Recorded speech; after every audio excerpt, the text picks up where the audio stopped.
আপনারা সবাই এগিয়ে আসুন। দেখেন আমাদের বামুনে পাল করায় সংসদ এবং সংখ্যালঘুদের উপর আক্রমণ করতেছে। আপনারা সবাই এগিয়ে আসুন। এটা বামুনিয়া পাল করা গাবতলী বগুড়া।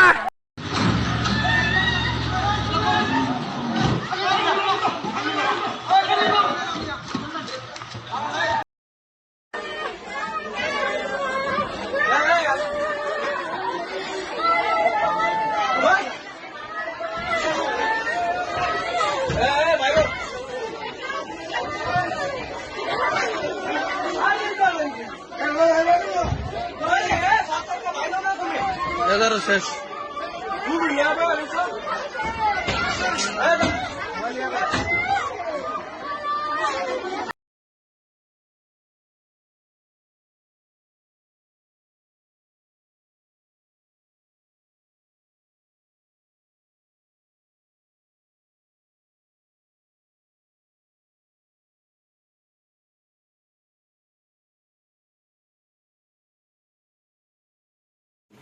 হরে কৃষ্ণ।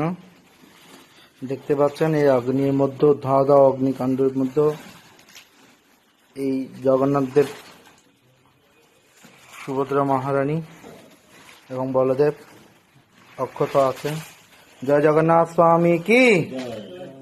দুর্বৃত্তরা তারা আগুন দিতে পারে, কিন্তু ভগবানকে তারা কখনো কিছু করতে পারে না, এটা তার প্রমাণ।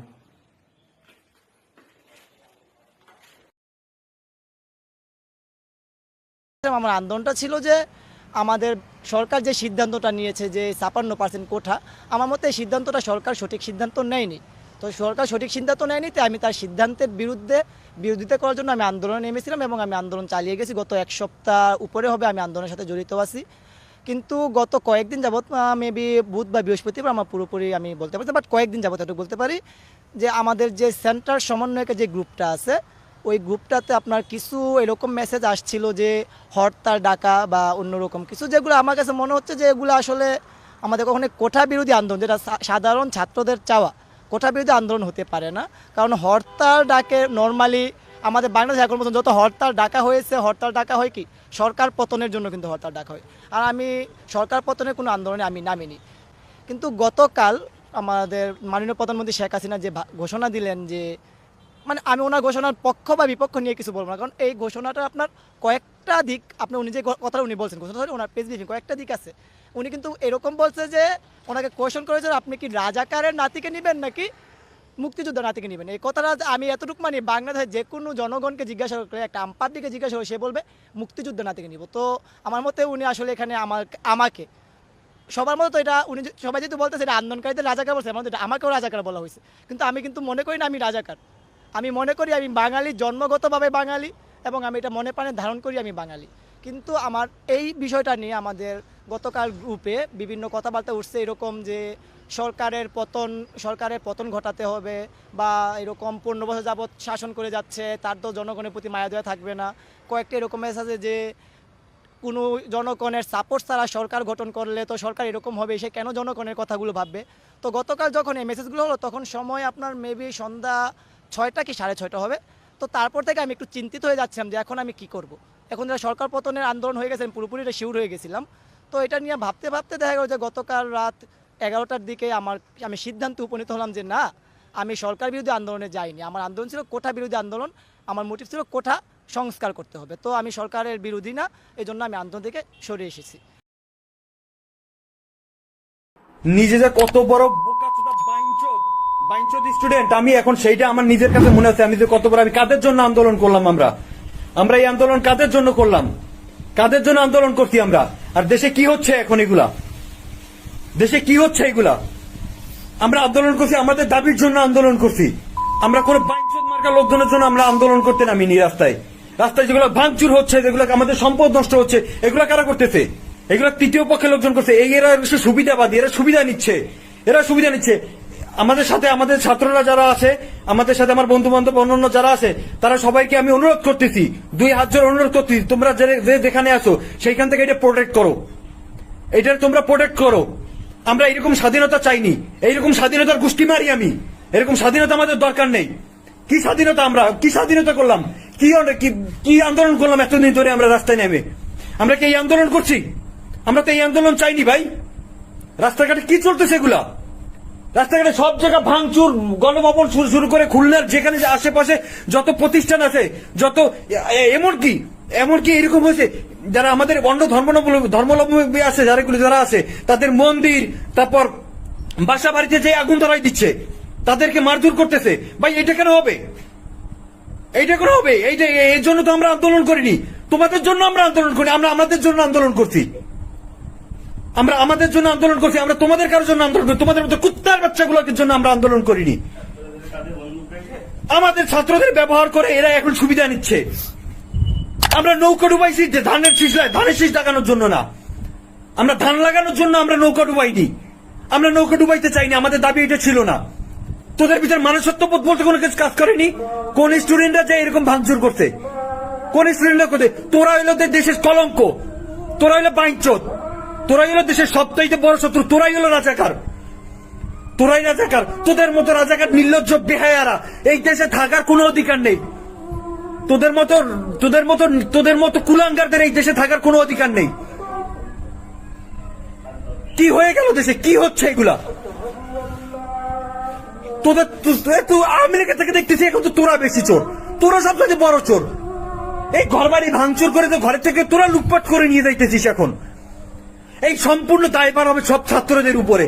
সব ছাত্ররা এখন এর জন্য দায়ী হবে, যে ছাত্ররা যাতে তাদের ন্যায্য অধিকার, আমাদের অধিকার আদায়ের জন্য যেগুলোকে আমরা করলাম, এই অধিকার আদায় তো এখন আমরা পাবোই না। অন্যথায় এই জিনিসগুলোকে নিয়ে এখন যা হচ্ছে, এই সম্পূর্ণ সমস্যা হবে এখন সব ছাত্রদের উপরে। কোনো ছাত্র চাইনি যে এইরকম হোক। তোরা কি মানুষের বাচ্চা? এইরকম এটা পাই আমরা কোন দেশে থাকি? অধিকার আমরা চাইছি, তোরা কিসের অধিকার নিতে আসছিস? ধানের শীষ লাগাইতে আইছিস তোরা, ধান লাগাইতে আইছিস তোরা। তোদের মতো কুত্তার বাচ্চাকে ধান লাগানোর মতো কোনো অধিকার নাই। আমাদের ঘরে বন্দুক রেখে আমাদের মাথায় কাঁঠাল ভেঙে তারপর তোরা খাচ্ছিস। কেন ভাঙচুর করলি? কেন দেশের সম্পদ তোরা নষ্ট করতেছিস? কেন নষ্ট করলি তোরা? এর জন্য ক্ষতিগ্রস্ত হব বলে ক্ষতিগ্রস্ত হচ্ছি আমরা ছাত্ররা এর জন্য সম্পূর্ণ ক্ষতিগ্রস্ত হচ্ছি। বাংলাদেশকে আবার ভিক্ষুকের জাতি করে দেওয়া, এটাই বোধহয় এদের পিছনে ষড়যন্ত্র। তো আমার কি এটাই অপরাধ যে আমি মানুষের জীবন মান উন্নত করার জন্য কাজ করেছি, আর সেই জায়গাগুলিকে হামলা করতে হবে? সেটাই হচ্ছে সবথেকে দুঃখজনক, যে দিন রাত অক্লান্ত পরিশ্রম করে বাংলাদেশটাকে যখন একটা জায়গায় নিয়ে আসলাম, আজকে সেখানে দেখি এই একদিকে জ্বালাও পোড়াও সব কিছু। ঠিক যে প্রতিষ্ঠানগুলি মানুষের সেবা দেয়, আজকে মেট্রো রেলে চড়ে মানুষ কত অল্প সময়ের মধ্যে সময় বাঁচিয়ে কর্মস্থলে পৌঁছাতে পারতো, আবার ফিরতে পারতো। সেখানে ছাত্ররা, চাকরিজীবী, সাধারণ মানুষ সবাই তো যেতে পারতো। সেই স্টেশনগুলি পুড়িয়ে এখন ট্রাফিক জ্যাম, মানুষের কষ্ট। আমি তো কষ্ট লাঘব করেছি, কিন্তু যারা এইভাবে আগুন দিয়ে পুড়িয়ে মানুষের সে কষ্টে আবার ফেলে দিল, তাদের বিচার দেশের মানুষকেই করতে হবে। আমি খালি সকলের সহযোগিতা চাই। আর এইভাবে মায়ের কোল খালি হোক, এটা আমি চাই না। কারণ আমি তো বাবা মা সব হারিয়েছি, আমি তো জানি হারাবার ব্যথা কত কষ্ট। কিন্তু সেই কষ্ট বুকে নিয়ে তো ফিরে আসছি এদেশের মানুষের জন্য। এখানে আমার তো কোনো চাওয়া পাওয়া নাই। আমি তো আমাদের ছেলে মেয়ের জন্য কিছু করিনি, শুধু তাদের লেখাপড়া, নিজেরাই চাকরি করছে, নিজেরাই পড়েছে। আমি কতটুকু করতে পেরেছি, কিন্তু আমি দেশের মানুষের জন্য করেছি। আজকে অন্তত মানুষের ভাত কাপড়ের ব্যবস্থা, চিকিৎসার ব্যবস্থা, তাদের কাজের সংস্থা সবই তো করে দিচ্ছিলাম। যখন আমরা এক উন্নয়নশীল দেশে মর্যাদা পেলাম, তখনই এই তাণ্ডব করে ঠিক যে জায়গাগুলি মানুষের সেবা করবে সেই জায়গাগুলিতেই আঘাত। শিক্ষা প্রতিষ্ঠানে হল ভেঙে দেওয়া। সবচেয়ে দুর্ভাগ্য যে ভিসির বাড়িতে আগুন দেওয়া। এর আগেও একবার ঢাকা ইউনিভার্সিটিতে ভিসির বাড়িতে আগুন দিয়েছিল, আপনাদের মনে আছে। রংপুরে সেখানে আগুন দিয়েছে, ময়মনসিংহ কৃষি বিশ্ববিদ্যালয় থেকে শুরু করে বিভিন্ন জায়গায় এই তাণ্ডব চালিয়েছে। রাজশাহীতে এই তাণ্ডব চালিয়েছে। বিশ্ববিদ্যালয়গুলিতে সেশন জট ছিল, আমি সরকার আসার পর থেকে কোনো সেশন জট নাই। লেখাপড়ার মান উন্নত করা, যাতে এখান থেকে পড়ে আবার বিদেশেও পড়তে হবে, সেই ব্যবস্থাও করে দিয়েছি। কিন্তু তারপরেও আমি দেশবাসীর কাছে সেই আহ্বান জানাবো যে এই ধরনের ধ্বংসযজ্ঞের জন্য এই দেশকে নিয়ে আর কেউ চালাতে না পারে। আমি সকলের সাহায্য চাই। আর আমি চাই কোভিড-19 সময় যেখানে আমরা সব থেকে ভালোভাবে মানুষের চিকিৎসা দিতে পেরেছি, সেই কোভিড হাসপাতাল সেখানেও আগুন দিয়েছে। এটা কি ধরনের খেলা? যাক, আমি আর কিছু বলতে পারি না। আমি যে এগুলি পুরোটা দিন আমি মাঠে ছিলাম, একেবারে যেদিন কারফিউ ছিল 12টা পর্যন্ত আমি মাঠে ছিলাম, 12টার পর আমি অফিসে এসেছি। ফলে পুরো ঘটনাটা আমার চোখের সামনে ঘটলো। তো 5 তারিখে 2টোর সময় যদি সাবেক প্রধানমন্ত্রী উনি হেলিকপ্টারে উঠে থাকেন, তাহলে আমি রাজপথ থেকে যখন আসছি, অফিসে আসছি, আমার এই সময়টার মধ্যে 12টার মধ্যে আমি ঢাকা শহরের কোথাও একটা জমায়েত দেখিনি ওই দিন 12টার মধ্যে। কিন্তু একটার মধ্যেই আমি শুনতে পেলাম যে লোকজন আসছে যাত্রাবাড়ি থেকে, লোকজন আসছে উত্তরা থেকে এবং গণভবনের দিকে আসছে, এবং 2টোর সময় জানতে পারলাম যে তিনি চলে যাচ্ছেন একদম পারফেক্টলি। আর তাহলে আপনি দেখুন যে পুরো যে প্রক্রিয়াটি এটি এমনভাবে ঘটেছে, মনে হয় যেন আল্লাহ রাব্বুল আলামিন আকাশ থেকে নাজিল করে আমাদের জন্য একটা গণ অভ্যুত্থান দিয়েছেন। 1 2 নম্বর হলো এই গণ অভ্যুত্থানের মাধ্যমে যে 17 জন ব্যক্তি এই মুহূর্তে দায়িত্বে অবতীর্ণ হলেন, তাদের যোগ্যতা নিয়ে, অভিজ্ঞতা নিয়ে, চেহারা নিয়ে, সুরত নিয়ে, সৌন্দর্য নিয়ে আমার কোনো আপত্তি নেই, এবং তারা চমৎকার করে কথা বলেন এবং তাদের সবারই রয়েছে বর্ণাঢ্য ইতিহাস। তাদের সফলতা কামনা করা ছাড়া আমাদের এই জাতির দ্বিতীয় কোনো অপশন নেই। এর কারণ হলো এই 17 জন লোক যদি ফেল করেন, ব্যর্থ হন, তাহলে আমরা যারা টেলিভিশনে এসে মুখ ঝুলিয়ে, গাল ঝুলিয়ে জাতিকে বিভিন্ন নসিহত দেই, আমাদের প্রত্যেকটা লোকের কপালে নিদারুণ অপমান আছে অনাগত দিনে। যে তারা জাতিকে যে স্বপ্ন দেখিয়েছেন, এখন সেই স্বপ্নটা বাস্তবায়ন করার জন্য তাদের উপর যে দায়িত্ব অর্পিত হয়েছে, এই দায়িত্বটা মানে তাদের কাছে যে পর্বত সমান, হিমালয়ের চেয়ে বড় যে এক্সপেকটেশন, সেই এক্সপেকটেশনটা যদি আগামী 24 ঘন্টার মধ্যে, উইদিন 24 আওয়ার্সের মধ্যে এই সমাজে দৃশ্যমান না হয়, 24 ঘন্টা পর তাদের প্রতি মানুষের ইমানও থাকবে না, একিনও থাকবে না। এটা বাংলা কথা। 24 ঘন্টা পর তাদের ব্যাপারে কারো কোনো আকর্ষণ থাকবে না। এখন এই 24 ঘন্টার সমস্যা কি? পুলিশ এখন পর্যন্ত স্টেশন যায়নি, আমাদের ছেলেমেয়েরা তারা রাস্তা পরিষ্কার করছে, রাস্তায় ট্রাফিক দিচ্ছে।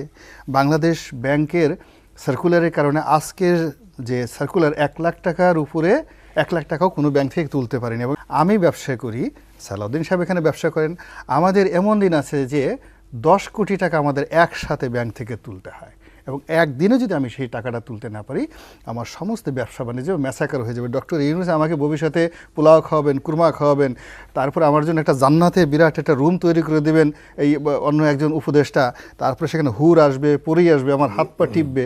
ওই সময় অপেক্ষা করার সময় আমার থাকবে না। This is 1। সেকেন্ড থিং হলো, এই মুহূর্তে আমি যে ভয়াবহ বিপদ এই 17 জনের মধ্যে দেখতে পাচ্ছি, এদের কেউই প্রো পিউপিল নয়। মানে তাদের সঙ্গে জনগণের সাথে, মাস পিউপিলের সাথে যে পলিটিক্যাল কানেক্টিভিটি এদের কারোর নেই, কম, কোনো নেই। They do not have any political connectivity. তারা অনেক ভালো জ্ঞানী, গুণী, সমস্ত কিছু।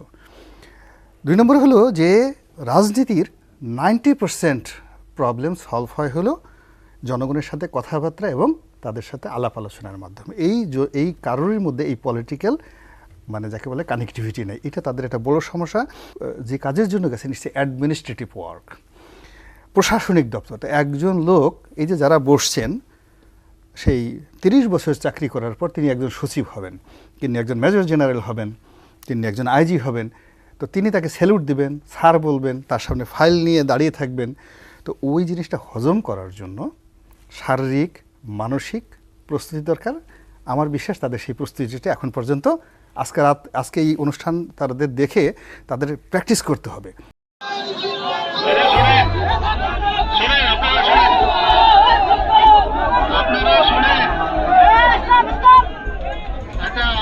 আমি যেটা বলতেছি আপনারা শোনেন, বাংলা বোঝেন তো সবাই?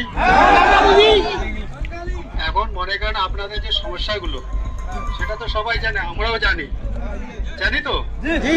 এখন মনে করেন যে আপনারা এসছেন, একটা আলোচনার ব্যাপার আছে, তাই না? এইভাবে তো আর একটা সমস্যার সমাধান হতে পারে না। বা আপনাদের আমরা চাইলে গেটের ভিতরে নিয়ে যেতে পারি না। এই শোনো, চুপ করো। আমার একটা শোনো, আপনারা শোনেন না, মাঝখানে চিল্লা করে তো লাভ হবে না। শোনেন, এই যে আপনারা যে সমস্যা নিয়ে এসছেন, এটা পুরা পৃথিবীতে জানে তো। এখন মনে করেন এটা একটা আলোচনার ব্যাপার আছে, এবং সেই আলোচনা হবে, তারপরে আপনাদের কি সুরক্ষা আছে কি না আছে সেটা আমরাও দেখবো। এবং আপনারা দেখতে পাচ্ছেন যে আমাদের স্যাররা যে এসছেন, ঠিক আছে, এই যে অনেক বড় বড় অফিসার এসছেন, কথা বলতেছেন। এখন আপনারা যদি বলেন যে এখনই আমাদের ভিতরে ঢোকাতে হবে গেট খুলে, সেটা কি সম্ভব বলুন তো? তাহলে আমরা আমাদের তরফ থেকে আমি রিকোয়েস্ট করতেছি, আমাদের সাহেব রিকোয়েস্ট করতেছে, আর আপনারা তো বুঝতে পারছেন যে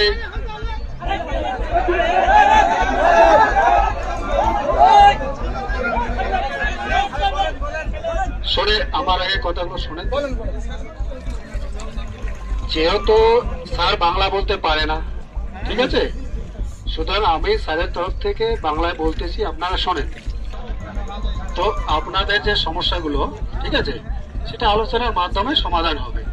তা আমরা আমাদের তরফ থেকে রিকোয়েস্ট করতেছি, হ্যাঁ, আপনারা চলে যান। সেটা আজকেই তো 1 ঘন্টা বা 2 ঘন্টার মধ্যে সমস্যার সমাধান হতে পারে না, পারে কি? তাহলে আমরা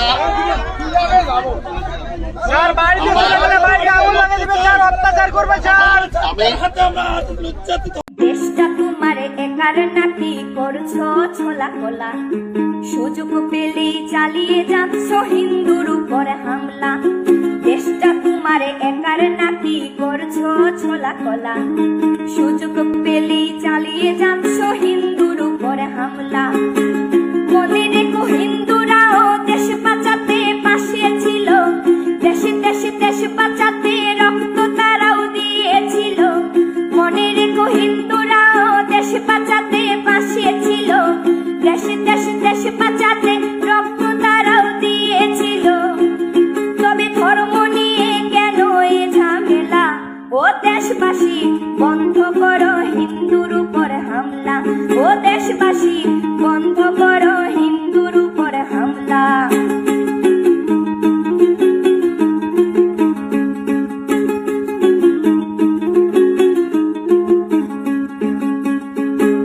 আমরা হিন্দু সব ধর্মকে সম্মান করতে জানি, যেমন করে হিংস্র সুরবত করতেও আমরা জানি। তাই সময় থাকতে হয়ে যাও সাবধান, ও দেশবাসী স্বাধীন দেশে স্বাধীনতা দিন, ও দেশবাসী স্বাধীন দেশে স্বাধীনতা দিন।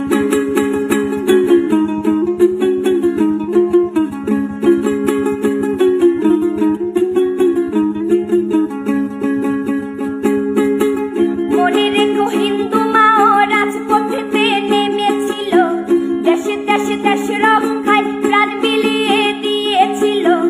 মনে রেখো হিন্দু মাও রাজপথেতে নেমেছিল, দেশ রক্ষায় প্রাণ বিলিয়ে দিয়েছিল।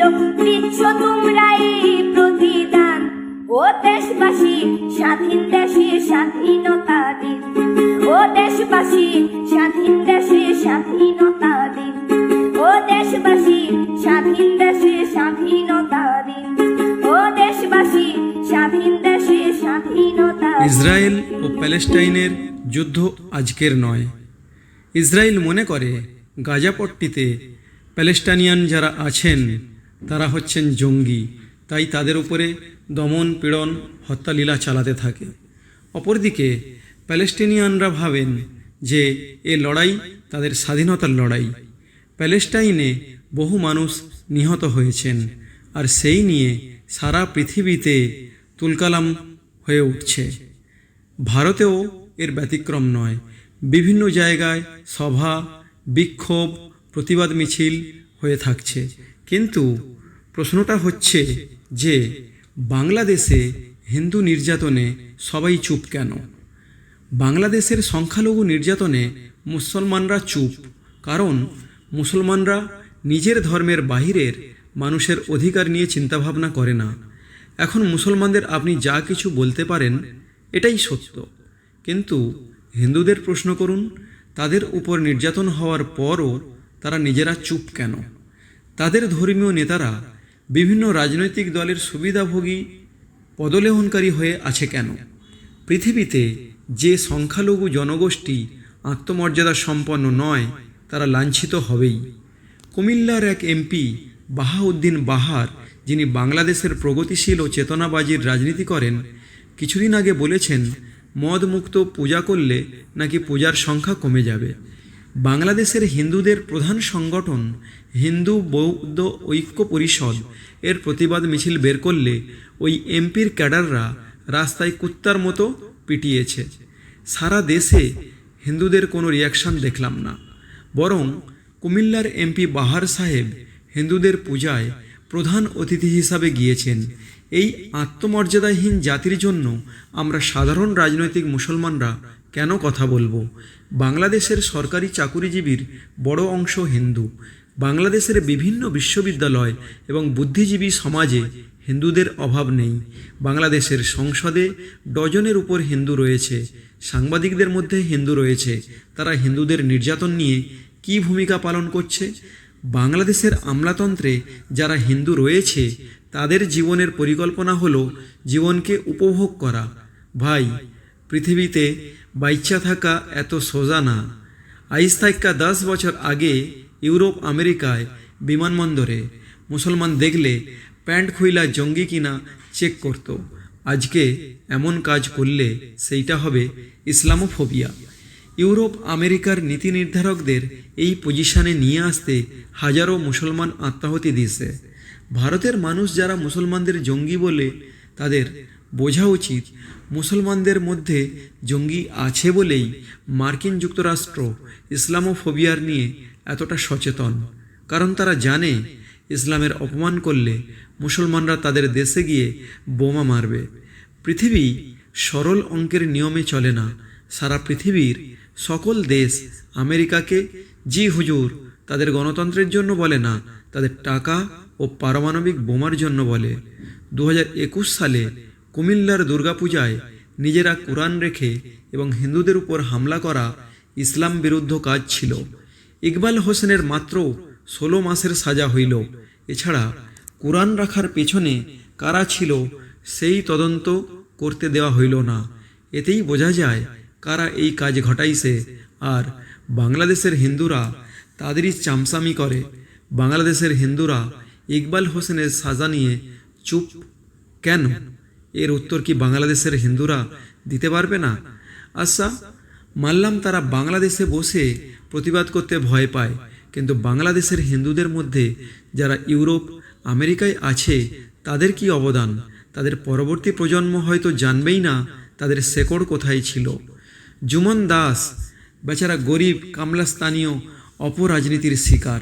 জুমন দাসের বউ তার মুক্তির জন্য কান্নাকাটি করে দুধের বাচ্চা নিয়ে অভাবের তাড়নায়। বাংলাদেশের কোনো হিন্দু জুমন দাসকে 2 টাকা দিয়ে সাহায্য করে নাই। হিন্দুদের কি টাকা নাই? বাংলাদেশের হিন্দুরা আর্থিকভাবে ভারতের, বিশেষত পশ্চিমবঙ্গের হিন্দুদের চেয়ে গড়পড়তা অংশে কম নয়। ধনীরা তো গরিবদের সাহায্য করে না।